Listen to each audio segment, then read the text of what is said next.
Good afternoon, everyone. Welcome to this webinar sponsored by the Migration Policy Institute's National Center on Immigrant Integration Policy, titled Career and Technical Education as a Bridge to High School English Learner Success. We're delighted that all of you could join us.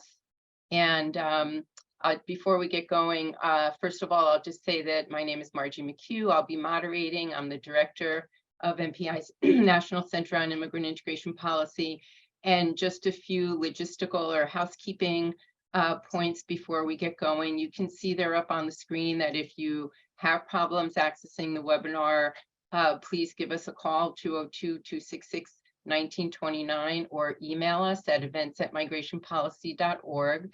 And we love receiving any of your questions during the entire course of the webinar, but we'll save them mostly for the end. But it's great to have them in advance so that we can figure out how to kind of package them for the different speakers. There's no voice Q&A though, so please use the Q&A function during the webinar or write to us at events@migrationpolicy.org. You can also tweet at Migration Policy or hashtag MPI Discuss.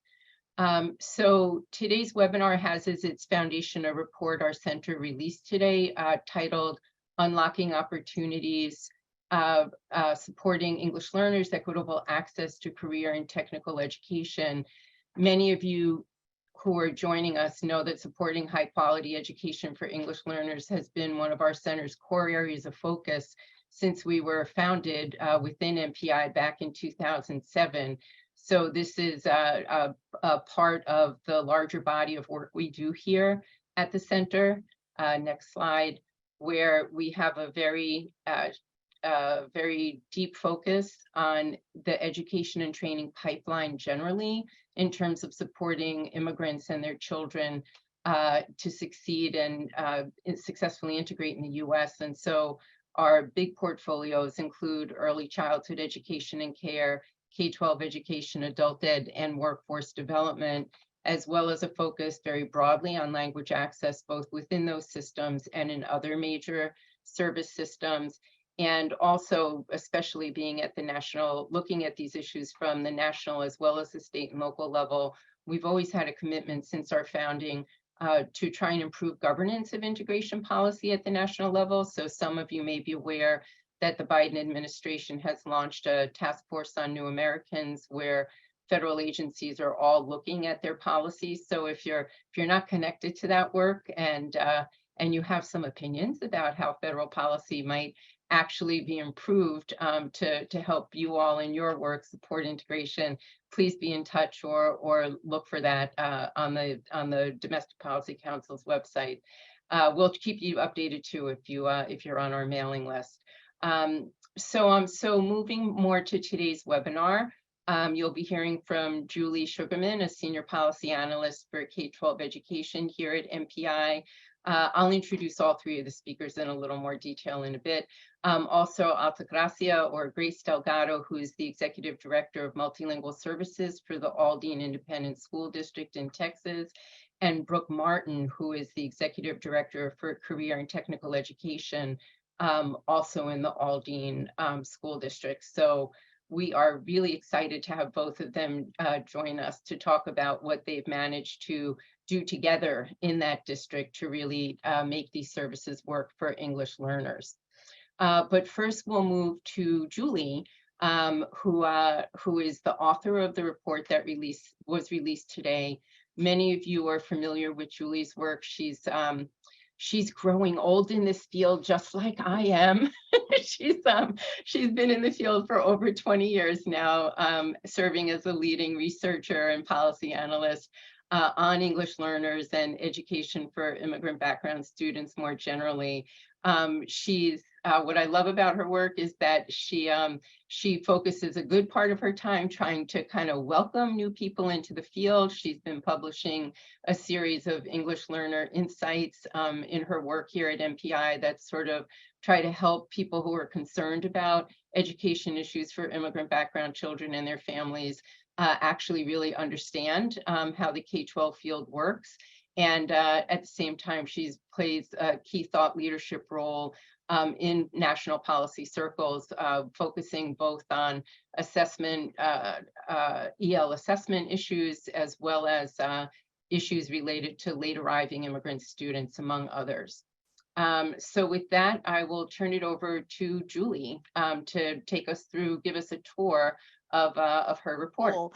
Hi, everybody. I'm so delighted to be with you today and to be sharing the information from this report. So I want to start by talking a little bit about some long-term trends. It's been very interesting doing this work, seeing from a English learner researcher point of view, seeing how a lot of the same trends that we've been talking about in English language learner education have sort of come up in the CTE as well. And so I just wanted to bring these trends up because you'll sort of see as we go through, and I think Brooke and Grace's presentation as well, that a lot of these things will sort of bubble up in the examples that you hear about. One of the really big issues in education is ensuring opportunities to access a mainstream curriculum. This has been obviously very central to English learners because it's really part of the definition of English learners that they are federally defined as being English learners until they reach a point where they are able to perform in the classroom sort of at roughly the same way as other students. And so that's really a fundamental piece of the work that we do, is making sure that students can not only learn to speak English, but access a mainstream curriculum in English and other languages. There's also a question of tracking. Many of you may be familiar with this word, but if you're not, it refers to a system of putting students into one track or one pathway of education and more typically discussed in the upper grades, but happens in the elementary grades too. And it's something you really kind of can't get out of. If you're a lower student, you're a lower student in all of your areas, and a lot of sort of negative consequences go along with that. And so for several decades, many decades, we've been really working at thinking about bringing kids together in new ways. And this certainly is part of what we'll talk about with some changes in CTE in just a second.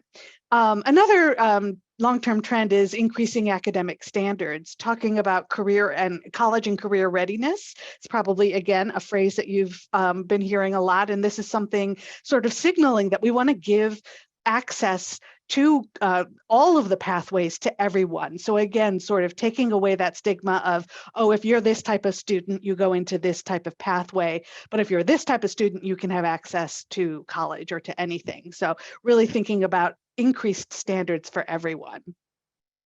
As I mentioned, those of you who are from the EL side will be interested to hear. I think that what I was interested to find out was that there's really been a shift from back when I was in high school, and we called it vocational education, really focused on the trades. Career and technical education is really a revitalized area of education, including the trades and also STEM subjects, other kinds of, we might call them white collar professions. And it's really sort of changed and revitalized and included a lot of new areas compared to, the way that it was when I was in high school. Maybe some of you were as well.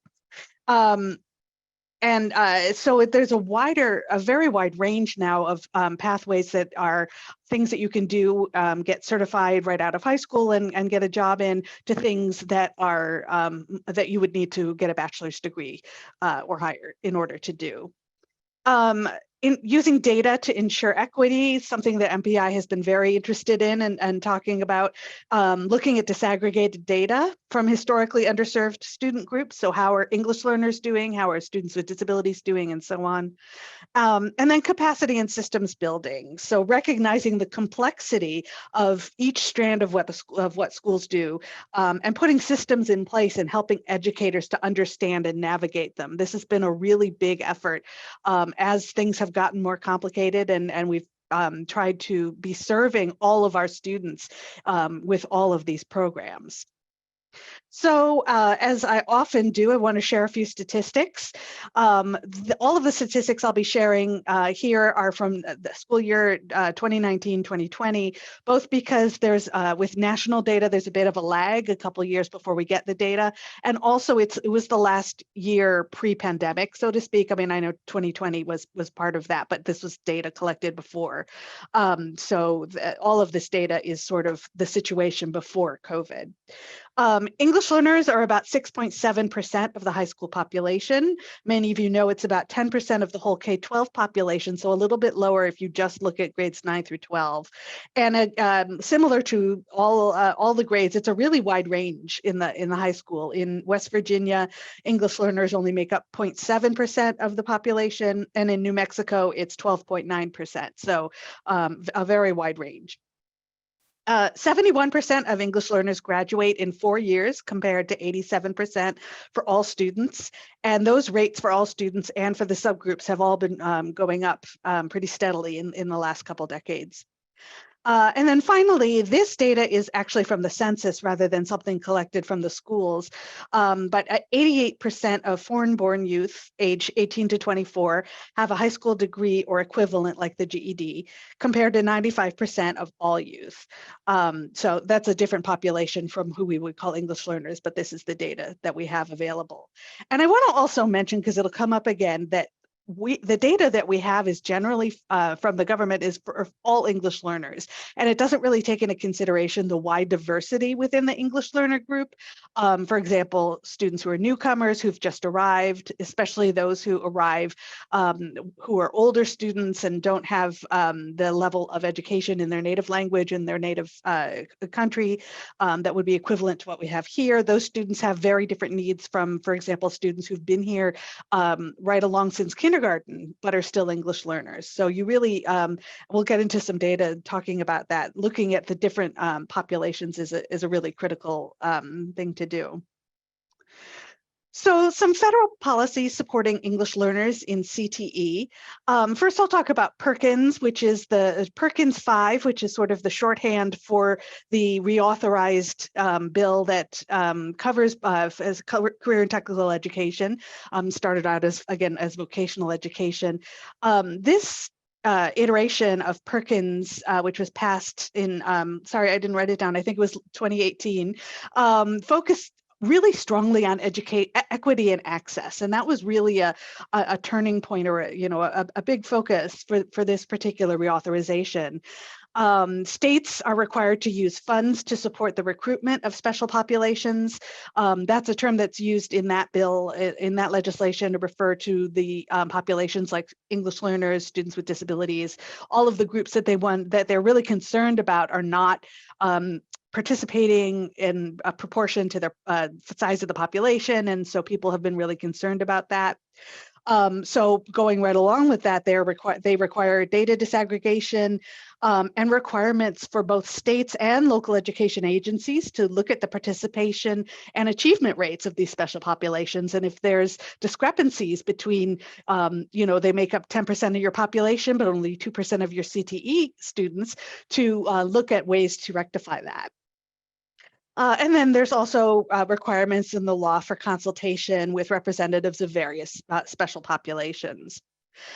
Within the English learner world, of course, there are many laws that we're familiar with that require students to be given access to all of the same things that EL students to be given access to all of the same things that other students have. The Lau versus Nichols Supreme Court case and the Dear Colleague letter from 2015 being the most frequently noted. And all of those really support this principle of giving equal opportunities to meaningfully participate. So not just to be enrolled, but to really be able to be successful.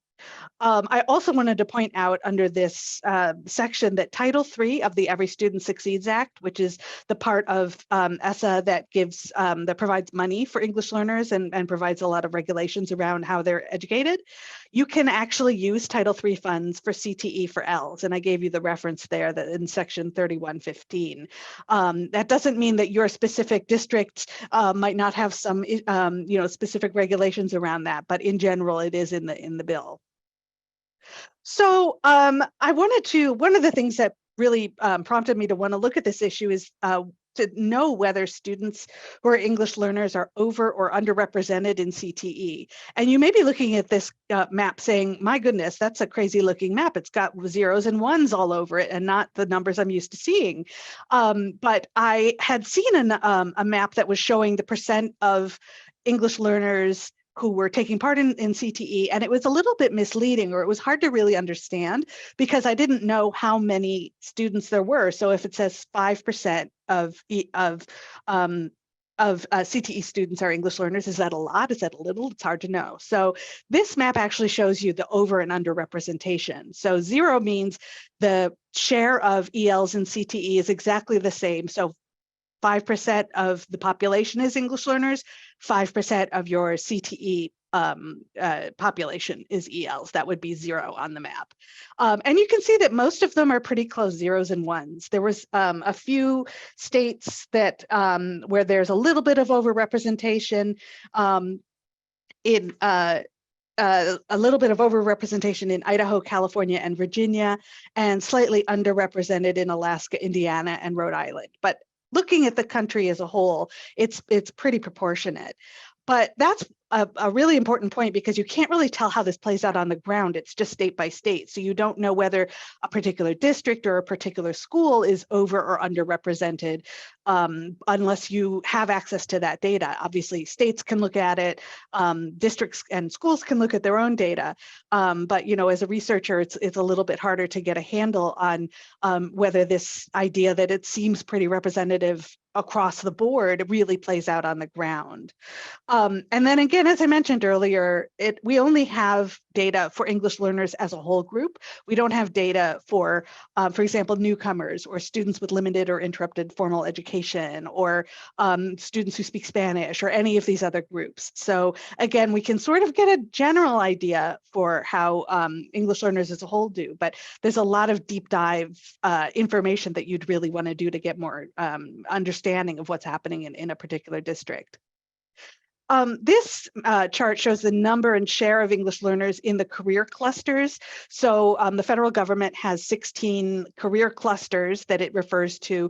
And it's interesting because they each include sort of a range of skill level occupations. So both things that you might get a certificate to work at this job right out of high school, might be things that you need to get a bachelor's degree, and they're sort of all combined.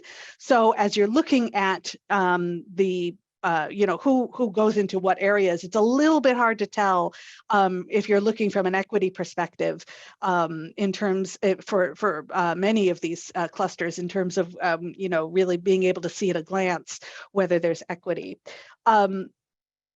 This orange line represents, I had mentioned before, 6.7% of high school students are English learners. And so if you look at the greenish, yellowish line behind it, you can see that most of the clusters fall pretty close to that line. So again, not a terrible amount of overrepresentation or underrepresentation. There is some underrepresentation in the clusters to the left-hand side of the chart: agriculture, food and natural resources, marketing, finance, manufacturing, and health science. But again, not an extraordinary amount. The other thing I wanted to mention as we've been talking about underrepresentation and overrepresentation is that you can't just sort of make a decision that, oh, if there's overrepresentation or underrepresentation, that's automatically bad. That's just something to signal to you to maybe find out some more information, because there's lots of reasons why groups of kids would be differently in different clusters or want to participate or not participate. So again, I just wanted to caution that it's not an automatic that being underrepresented is a bad thing. It's just a signal to want to learn more.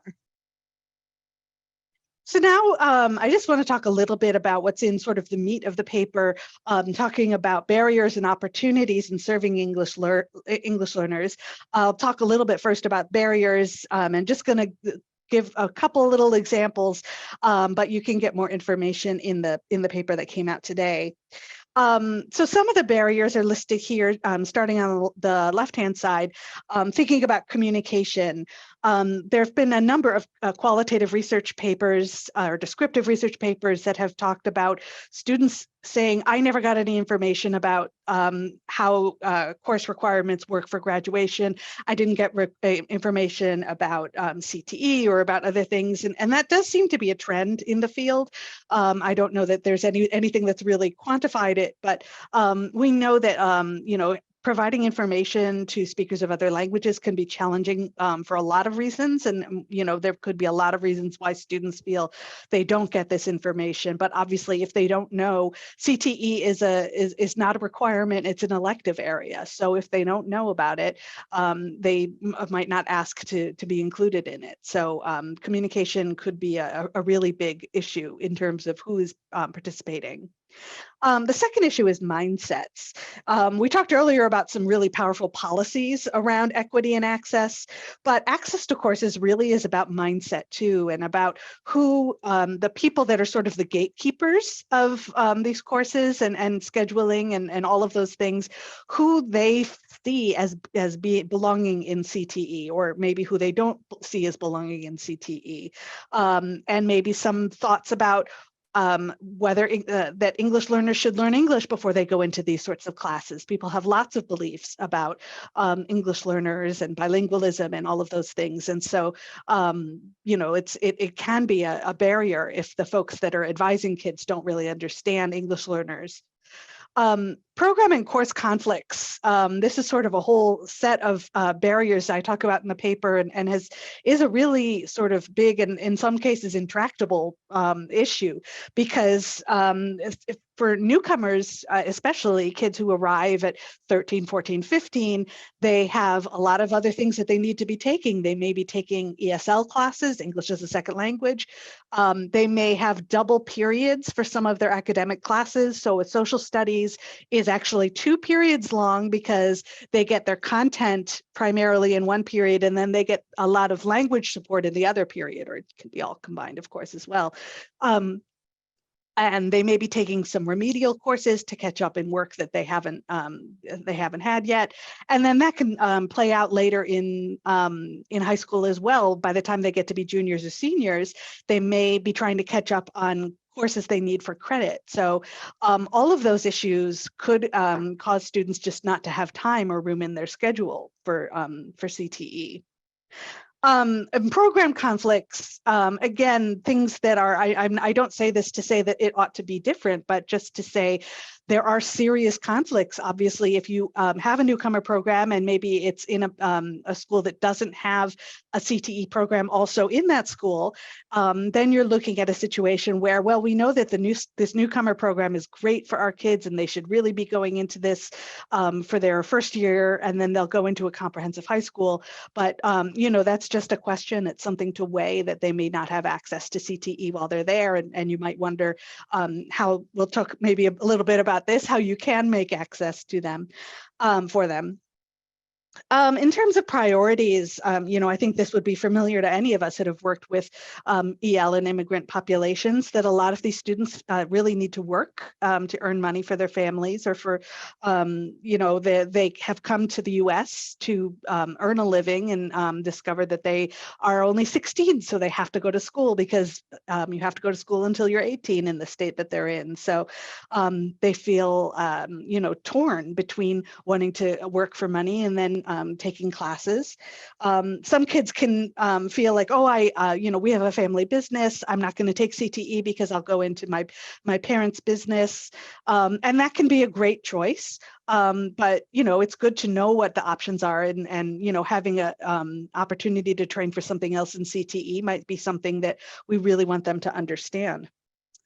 I'm going to just go a little bit quickly. In terms of unauthorized students, there are many certifications that require a Social Security number. And so students that don't have a Social Security number may feel, why would I take the CTE class when I can't get the certification? And then finally, there's a lot of this information in the paper, so I'm just going to go fairly quickly on the sake of time, that the things that effective schools do to serve English learners in CTE are leveraging policy and systems on the one hand and relationships. So again, you have rules about who must be served, but then you also have the ability to talk to people and say, oh, you know, I heard that you didn't think to tell this person about CTE, and maybe you should for these reasons. So really building up the ability for people to think differently. Communication in ways that work for students and families, obviously providing families with information in a language they understand, making sure that people that are trusted sources of information have a lot of understanding of what it is that CT is all about so that they can communicate with the students that they talk to anyway. Creating linkages between school departments and with external entities. I think we're going to hear a lot about this from Brooke and Grace. Taking advantage of students' linguistic and cultural assets. I wanted to mention something like offering interpretation and translation as an option for CTE can be a great way, again, to bridge to what the students are already doing, already interested in, working with EL programs to make that happen. And then finding creative solutions to meet students where they are. Obviously, a lot of students have, as I mentioned, other priorities, other things they need to do. So trying to get work-based learning credit for a job they already have could be a good solution. Creating flexible schedules for taking classes so they can work in the afternoon or take evening classes are all things that a lot of programs have done in order to make sure that students can really access as much of the opportunity as possible. So I'm going to stop there and throw it back to Margie, who is going to introduce Brooke and Grace. Great. Thank you so much, Julie. And thanks to all of you who are sending in questions already. Please remember the Q&A function there. And also thanks to those of you who are communicating with us over chat. And definitely don't worry, the presentation, the webinar will be available online. You'll be able to access all the information that we're talking about here after the webinar. So now on to hearing about some really robust efforts in terms of creating a lot of communication across the EL and the CTE functions within a school district. So we're delighted to have Grace Delgado joining us. She's the Executive Director for Multilingual Services in the Aldine Independent School District, just north of Houston. And she's been in the Texas education system for almost 30 years, working at the classroom level, coach, school, central office. So she has really seen the system and the issues from multiple perspectives. So we're delighted to have her joining us and presenting. And then also her colleague, Brooke Martin, who is in a sort of commensurate position within the school district where she's the executive director for CTE.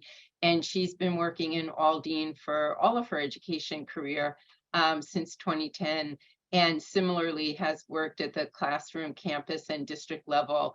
And don't worry as you're looking at that, at her dense description of what she's doing, because you're about to hear about it all. And to me, at least, coming more from the adult ed field, it's just so gratifying to see just all of the opportunities that are being provided through the CTE programs there in the district. So I'm just excited for myself and for everyone on the webinar that we're about to hear from these two wonderful educators and administrators. So over to you, ladies. Thank you. So in Aldine ISD, we always start our presentations with a CUB. It's a combined content and language objective. So I'm going to go ahead and start with our CUB. Today, we're going to know the work that Aldine ISD is doing to create CTE supports for multilingual learners. We're going to understand how collaboration between the CTE and multilingual departments can provide linguistic and academic support for multilingual learners. And we're going to be able to articulate one action step that you can take to build collaborations that ensure students are supported in all classrooms. We talked about where Aldine is located, and we are in the north side of Houston. So here's a map of the Houston area, and the red area, it's Aldine ISD. The Bush Intercontinental Airport, if you land there, you are in Aldine ISD. There is no Aldine, Texas, though. But the red area comprises our district. Our vision is that Aldine ISD students will receive a dynamic and unparalleled education that guarantees choices and opportunities today and in the future.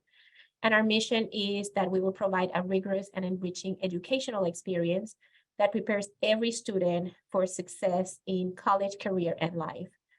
Something to mention about Aldine, it has about 84 schools. And here are our demographics. So this data is current as of yesterday. The district as a whole has a little bit over 60,000 students, and of those, a little over 27,000 are emerging bilingual students. So in Texas, we call our ELs emerging bilinguals. Before I sent it to Brooke to give us our CTE enrollment, I was doing the math when Julie was mentioning the proportion of emerging bilingual students in the high schools. So as a district, we are 45% emerging bilinguals. Specifically in high school, out of that 45%, 20% are emerging bilinguals. But when we look at the numbers as a whole for high school, we have 30% of the high school students are emerging bilingual students. So our numbers are higher than what the nation has for emerging bilinguals and even what the state has, because in Texas, we have about 20% of our students are emerging bilingual. So Aldine is double and a little bit more of that. But Brooke can share a little bit of the demographics of CTE. Thank you, Grace, and thank you all for having us. We're super excited to share all the awesome things that we're doing. But our CTE enrollment is just under 24,000 students. And if you look at, when we kind of break down the numbers a little bit more, there's just under 9,000 emergent bilingual students served in our CTE courses. And so we like to say in our district, all means all. And so we like to ensure that we're providing an opportunity. And it's actually 30% of our CTE enrollment. So again, we're still right there with as Grace was sharing. So let's see. So as we were mentioning earlier, you know, they've talked about CTE and stats, and just here in Aldine, we serve students 6 through 12. So we start in middle school and we see you all the way until you walk across the stage. And it's more than just a sequencing of courses. So in CTE, you have opportunities for industry-based certifications, dual credit opportunities, those workforce certificates. And the great thing about this is that actually prepares you while you're in our district. We can provide you internships, work experience, and then you can either move forward and go to college, or we're providing you an opportunity to go bridge you right into the workforce. So when we say it's more than course sequencing, there's a lot there that's offered. And then when we do our Perkins allocations every year, we have to actually look at our labor market data. And that's crucial because it also takes us an opportunity to look at not just as a general what we're doing to serve CTE students, but we're looking at all of our subpopulations. And it helps us to ensure that we're being equitable to all of our students. It's funny because you brought up Title III and how you can use some of that funding towards our CTE students. And Grace and I were actually just talking about what professional development can we do to bridge the gap with our teachers to ensure that it is a wraparound service of support. And so it's really a great opportunity to explore. And so next, we have 29 campuses that we directly support, and that includes middle and high school. And of our high schools, we have 5 comprehensive high schools and then several schools of choice. So wherever you go in our district, there is somewhere for you to participate in CTE. And so whether you go through the lottery system or apply to one of our schools of choice, if you stay at our comprehensive high schools, you still have about 18 opportunities to participate in our CTE department. So go ahead and move on. So one of the other things that is very unique, and as Grace and I started partnering over the last year, our district has, in Texas, we are able to apply for what is called District of Innovation.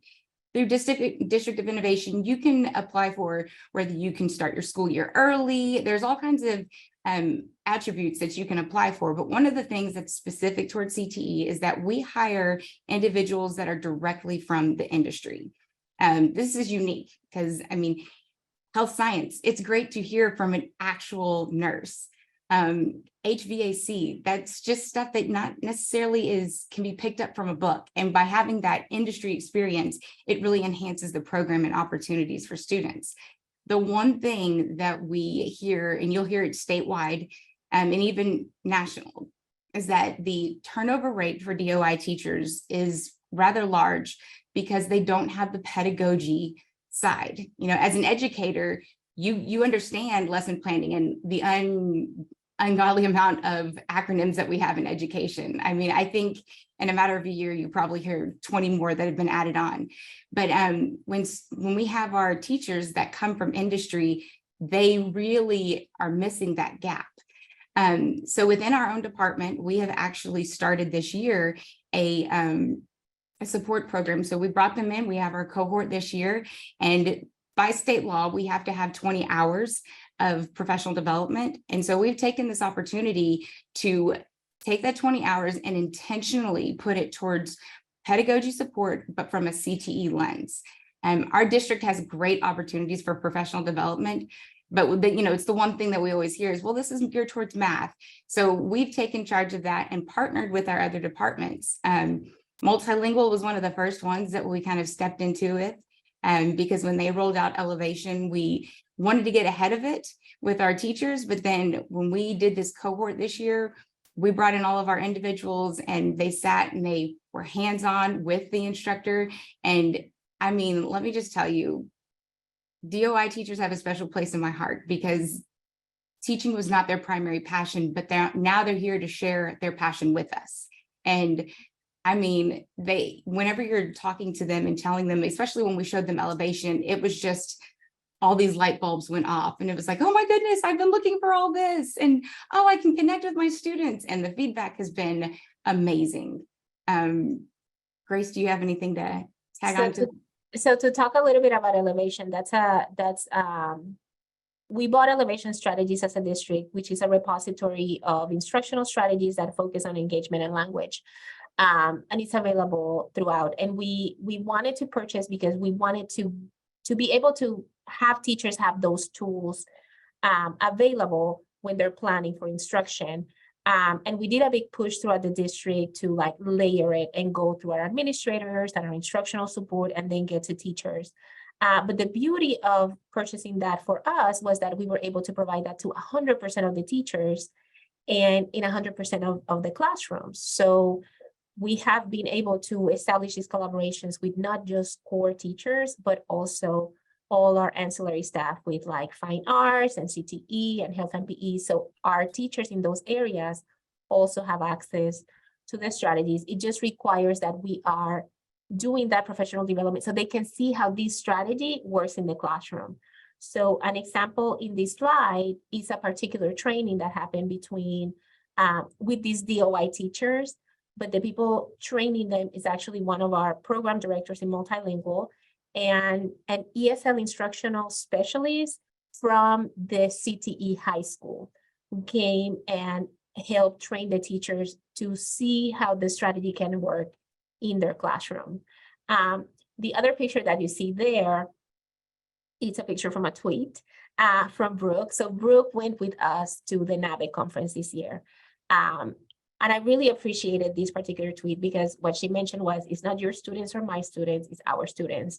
Supporting our students no matter what class they are in so that every student has endless opportunities. So just the establishing the collaboration and making sure that we are educating each other at this level so we can facilitate these pathways of collaboration among departments and among campuses and among teachers. We have been able to do a few more collaborations in the district to provide information in an accessible way to students.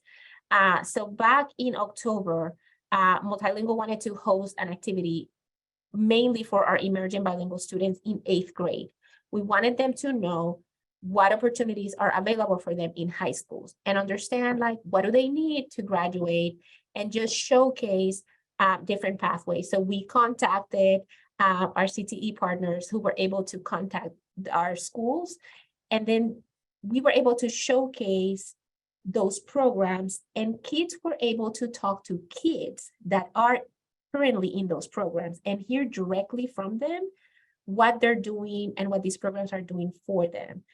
So creating this bridge, so when they have to do their selections that Julie was mentioning before, they have talked to somebody that's in that program, they have told them how it works, they have told them the experience, and it helps bridge that for when the students have to make those decisions in their schedules. And we like to do this, we do this in all of our community events. So it's not just our one, CTE event, and every 8th grader participates in what we call a career exploration. It's the Career Expo. So they get to see every program of study, but that's not just in our own silos, as we've been trying to break that barrier, is that, oh, it's our event. And then, Grace has her event, and then the FACE department has their event. We are present at all of these events. We have community meetings that are 5 verticals. We're all there because, again, it's all of our students. Another one of our team collaborations happened not too long ago. We were celebrating Women's Month, and this event was specifically for our senior girls. So again, we got together and we were able to collaborate with CTE, with the teaching and learning departments, with visual arts, and have an event that was just addressing our girls, emerging bilinguals and non-emerging bilinguals in one room, and offering words of encouragement and support as they're channeling and moving in their adult life, and going into their careers. And there's a picture of our superintendent and our chiefs who were offering that to our kids. And just this past weekend, there was a Soñadores Summit that happened in the district, and this was addressing, again, something that Julie was mentioning, like sometimes is the legal status of the students. So in this particular summit, there was information provided to families and to students to, address any issues with status or classes or resources. And we have pictures of the multilingual department being present, providing information to the parents, but the CTE department is also providing information.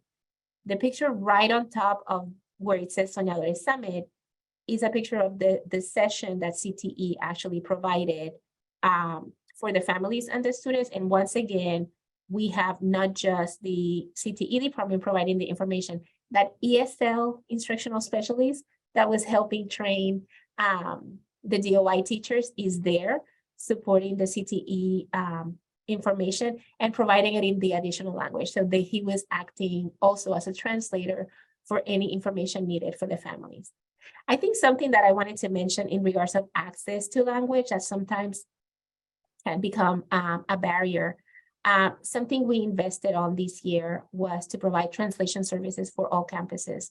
So that's also helping campuses access a way to communicate with families in any of the 47 languages we have in the district. So each campus has a PIN number, they can access that PIN number, or the family can initiate it as well. So that facilitates that conversation that sometimes can take away, like you mentioned, in regards of talking about educational opportunities and any schedules. But I did want to also highlight this picture because Brooke mentioned that we do a lot of work together and we want to be present in each other's activities and have our meetings. But one thing that we have been very intentional about is about building community together. So the fun part is that Brooks and I's offices are very close, so we get to bump into each other a lot. Yeah. But this is a picture of our first open house ever that we did this year during Christmas time. And we basically decided to host an open house and have our teams just spend some fellowship time together. And we invited the rest of the building, so teaching and learning and operations and anybody that was in the building. So just having some time to be together and engage together just as people does a lot. So when we need to engage in work collaborations, we basically know people. We know why they are prioritizing, what's their background.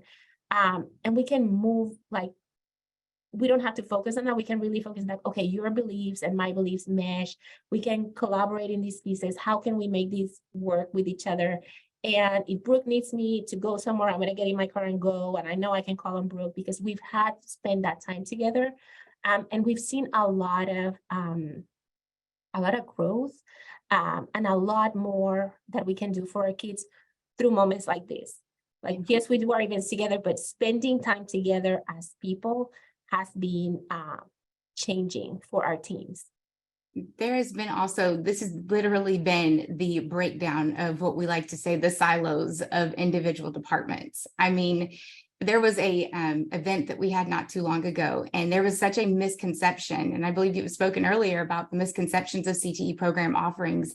And one of the biggest misconceptions was that a student participating in JROTC, it's not good for someone who has status issues, and what could be is, are we going to get in trouble as a family? And by participating at one of these events, we were able to share with the community, oh no, JROTC is way more than just, you know, military. It's leadership skills. It's trying to grow your own individual. And it was such a great opportunity. And by partnering with Grace's team and the FACE community, we really learned more. And so this collaboration and not being in our silos has really it's been amazing work. And I mean, this is only like real 1 year, not 100% implemented. And I'm excited for next year because we have a lot of good things planned. There's the one quote that I like to close. And it has been like a driving force in a lot of these conversations we've been trying to have and collaborations we've been trying to build with Multilingual. And it's an African proverb that tells you, if you want to go fast, you go alone, but if you want to go far, you go together. And that has driven a lot of this work because we want to go far. We want to take our kids far. And that's going to require for us to break those silos and come together as people to figure out how can we support each other to be able to support students in the classroom as well. So I'm going to stop sharing because I know our time is short and I'm wondering if there are any questions. That's great. No, thank you both very much. It's just so interesting to listen to your presentation. We were out in the field, I don't know, probably like 8 to 10 years ago, looking at 16 to 20 practices in districts around the country for 16 to 26-year-olds, just trying to look at what the pathways were. And CTE was just such a difficult one for so many school districts that, you know, they had great resistance from their CTE instructors who felt that they just really couldn't handle English learners, even saying it was dangerous, you know, to be allowing English learners into their classrooms. And so I can see even in a lot of the questions that are coming in that a good number of people are asking about how do you really break that down and have collaborations that really make CTE teachers feel kind of empowered and prepared to be opening up access. All of the issues that Julie mentioned, notwithstanding, about how sometimes it's really just, there's just not even room in the day for a lot of English learners, especially if they're late arriving. So anyway, eager to get to these questions. But Julie, first of all, there were a few questions, and please, folks, keep them coming in. If we don't get to all of them now, we'll be sure to answer them just individually afterwards. But so, Julie, there's a few questions about kids, about how do we define Ls, especially, you know, with having reclassified Ls or former Ls. And the like. So just, you want to say a little bit about the construction of just when you were talking about the representation of Ls in your slides, the data slides? Sure. Yeah, all of the data that I got was from the federal government and specifically from the Department of Education. So they use the standard definition of English learner. Those who are defined as being in EL status are the ones that are counted. Anyone who's exited is not in that group. Anyone who has never been an English learner, is not in that group. So it's really only the ones that are formally designated.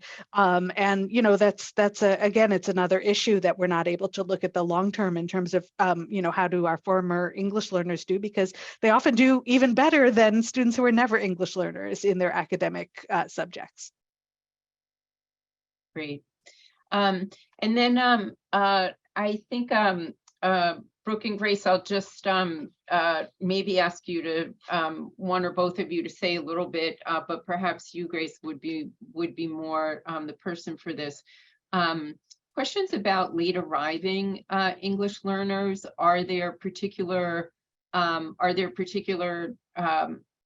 opportunities that you try to steer those students towards, or just particular things you might be doing to overcome the barriers that they would face in terms of being able to participate in CTE, just given the distance that they need to cover in terms of their academic coursework or requirements for English classes and the like, that kind of crunch. Because I know that when Julie was running for a number of years a network of school districts that were receiving a lot of older English learners, a really big question for them was, how many of those late arriving kids they were losing because they just felt like they weren't going to make it academically and faced a lot of pressure to work. So anyway, I think there's a lot sort of baked into that question of late arriving students, but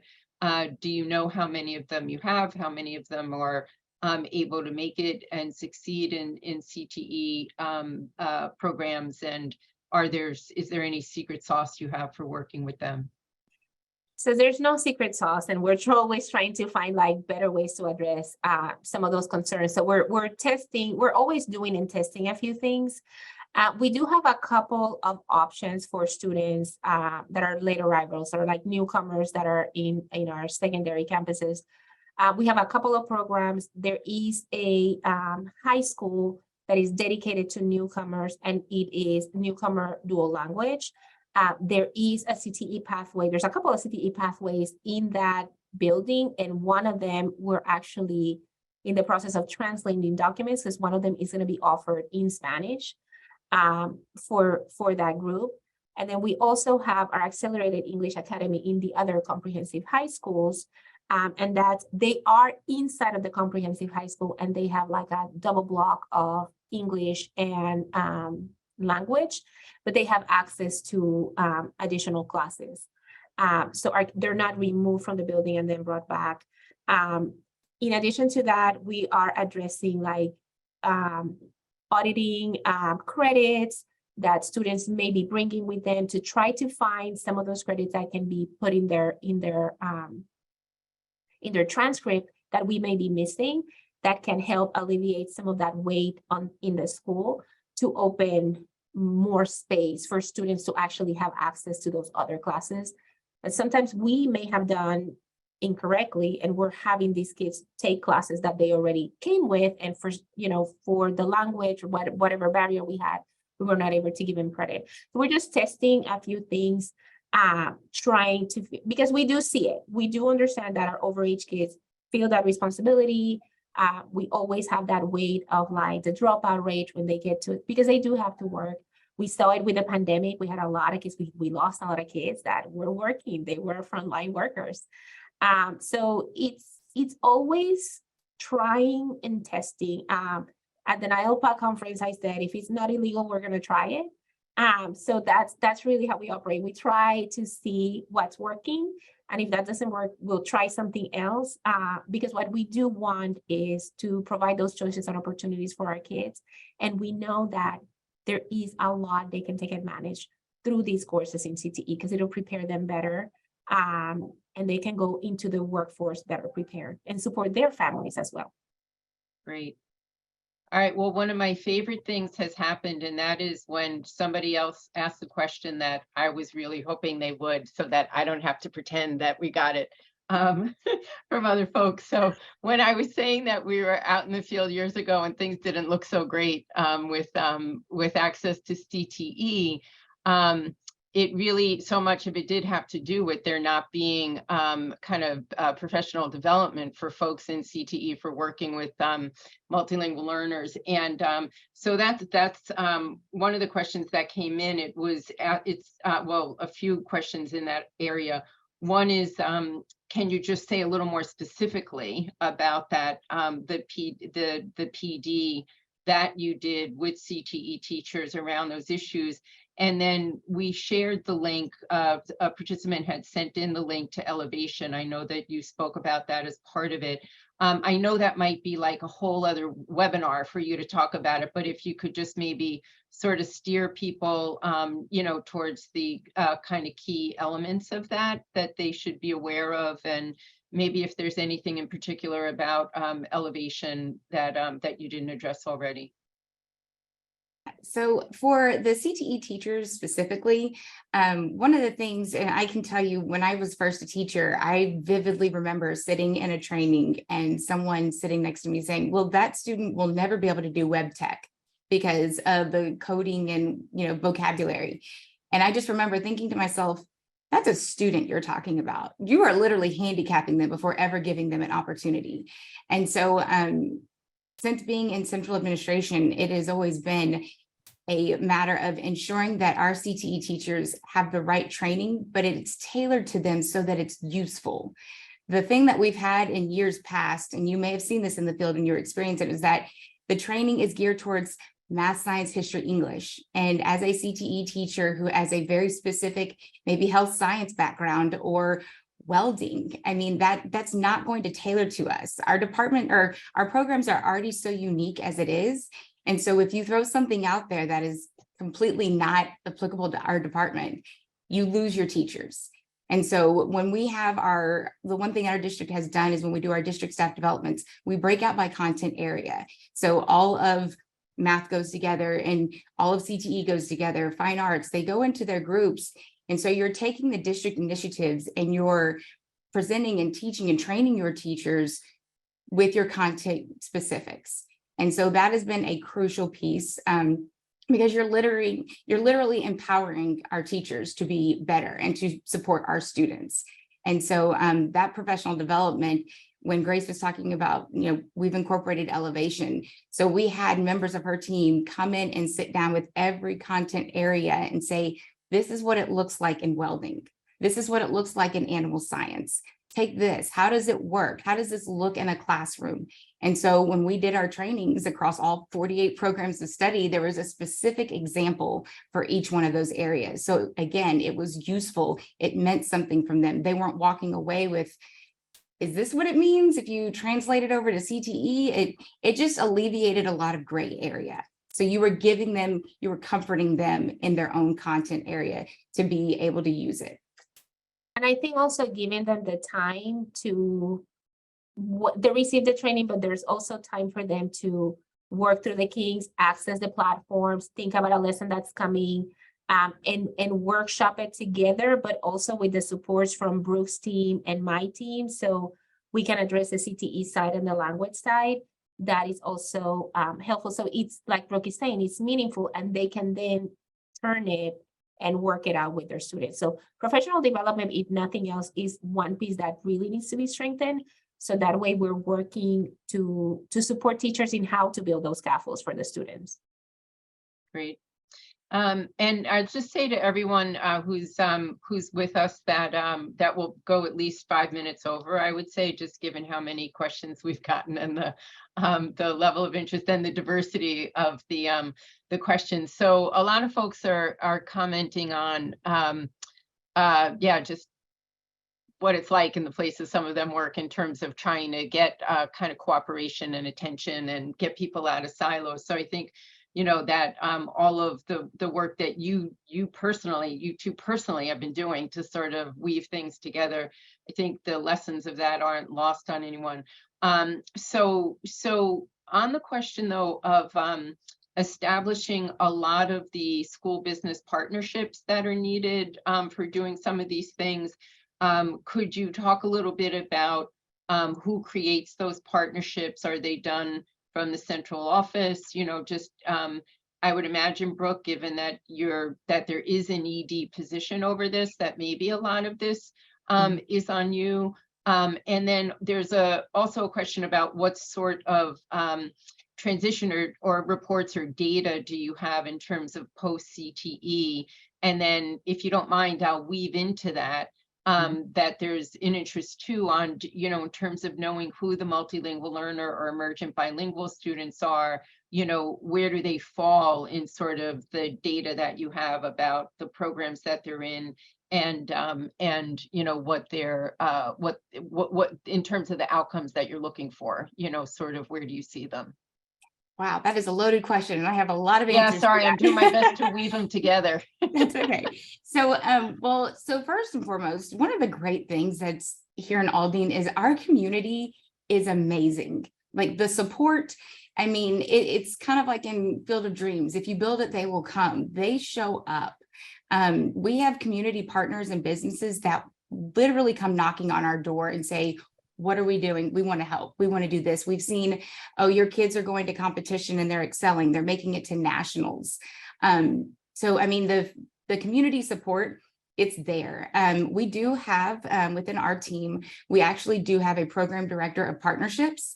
And so they work with every single program area and build that relationship and go out in industry. They're on advisory committees in our district, outside of our district, Chamber of Commerce, so that we're continuously meeting with our community and partnering those opportunities.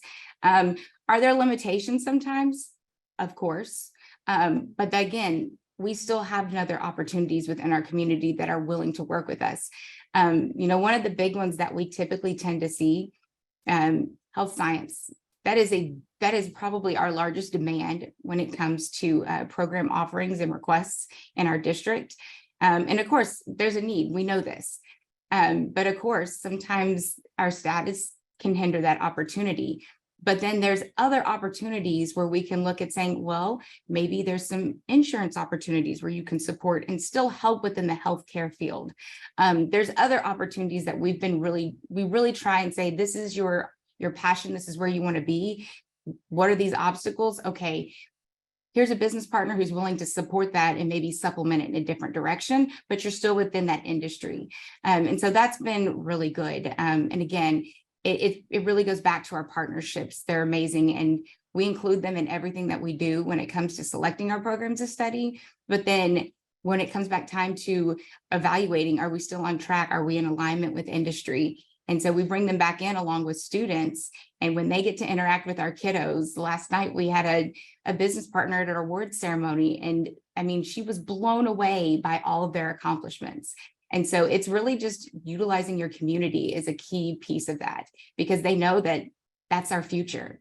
And so we're investing in it now, but they're investing it for them too. Well, I guess I really feel for a lot of the folks who are writing in, just saying, well, you know, in the district I'm in, you know, older kids get turned away, and, you know, despite what we know about their civil rights and their access. So I guess maybe just for the kind of last sort of, I guess, string of responses from all three of you, if there's anything more that you would, first of all, want to say about students who don't have legal status, and, you know, particular things that you have seen work for them, that would be good to hear. And then I think there's a really compelling question here too, saying, are there specific questions a concerned parent can ask of the school board or school administration to determine whether CTE for ELs is on the right track in a particular school district, which I think is a nice kind of global question. So I know Brooke and Grace, you have frontline experience with this, and Julie, I know it's one of the questions you asked about in your research. So if any of you who want to take a whack at that one, please go ahead. In regards to the parents and the parents asking questions, that's one of the pieces that we've been trying to do in multilingual as well, has been doing some specific parent trainings and doing the parent empowerment piece, because we do find, you know, aversion, concerns about like, oh, I'm afraid to ask the question. So that's something I encourage all day, every day. Like parents need to be able to access and be able to like ask the questions. It also requires on our side to be able to prepare our schools to have those conversations with their parents. And that goes back to like accessing language if needed. But the importance of having that dialogue with the parents is critical. I did want to go back in regards of the, I do understand, because I was looking at some of the questions in regards of like the barriers in the collaboration. Something I like to tell people when you're starting to work in this world of, you know, we're in different places and we want to serve kids, it's to find your allies.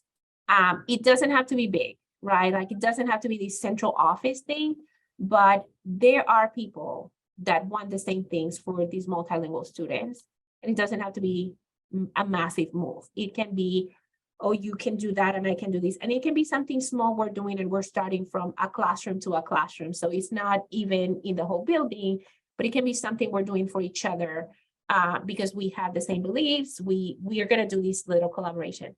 Find your allies, because you get a lot of bang for your buck when you start doing things together in a smaller scale and people start seeing the change and kids start achieving certain things.